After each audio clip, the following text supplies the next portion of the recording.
Assalamualaikum warahmatullahi wabarakatuh. Yang terhormat Ibu dosen pengampu Bahasa Indonesia, Ibu Riri Rengganis. Perkenalkan, nama saya Ali Farhana Dianadra dengan NIM 220814940402, kelas Bisnis Digital 2022B. Di sini saya akan menyampaikan opini saya terhadap materi sejarah bahasa Indonesia yang menjadi keunggulan Indonesia sebagai bangsa dalam sudut generasi saya serta prospek bahasa Indonesia di masa mendatang bila dihubungkan dengan bisnis digital. Seperti yang kita ketahui bahwa bahasa Indonesia adalah bahasa yang digunakan oleh rakyat Indonesia dalam berkomunikasi.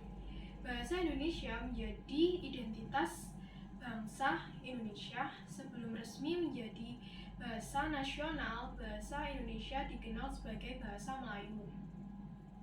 Sejak tanggal 28 Oktober 1928, bahasa Indonesia dipakai resmi oleh bangsa Indonesia sebagai bahasa nasional.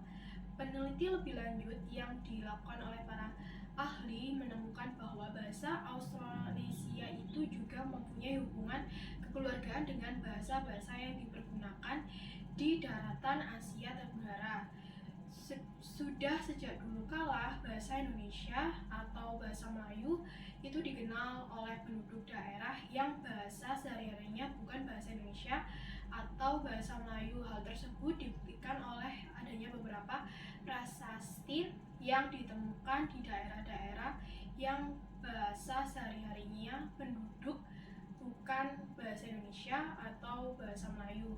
Tentu saja ada juga ditemukan di daerah-daerah yang bahasa sehari-harinya penduduknya sudah menggunakan bahasa Indonesia atau bahasa Melayu.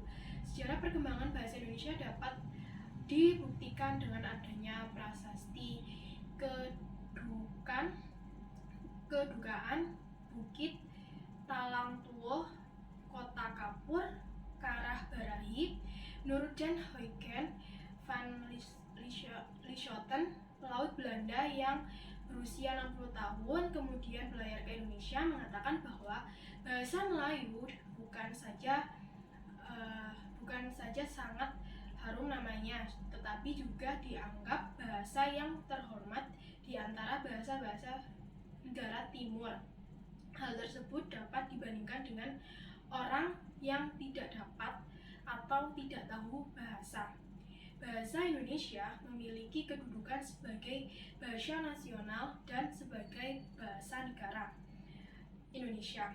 Kedudukan bahasa Indonesia sebagai bahasa nasional dimiliki sejak diikrarkannya Sumpah Pemuda pada tanggal 28 Oktober 1928, sedangkan kedudukan sebagai bahasa negara dimiliki sejak diresmikannya Undang-Undang Dasar 1945 dalam UUD 1945 pada pasal 36 tercantum bahasa negara ialah bahasa Indonesia.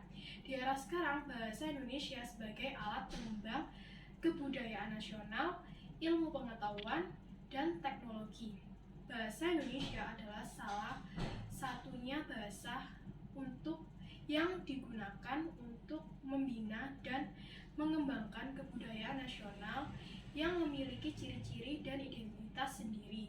Di samping itu, bahasa Indonesia juga dipakai untuk memperluas ilmu pengetahuan dan teknologi modern, baik melalui penulisan buku-buku teks, penerjemahan, penyajian pembelajaran di lembaga-lembaga pendidikan umum melalui sarana-sarana lain di luar lembaga pendidikan. Oleh karena itu, tidak heran jika seiring berjalannya waktu dan perubahan teknologi, bahasa Indonesia dapat memudahkan kita untuk berbisnis berbasis digital.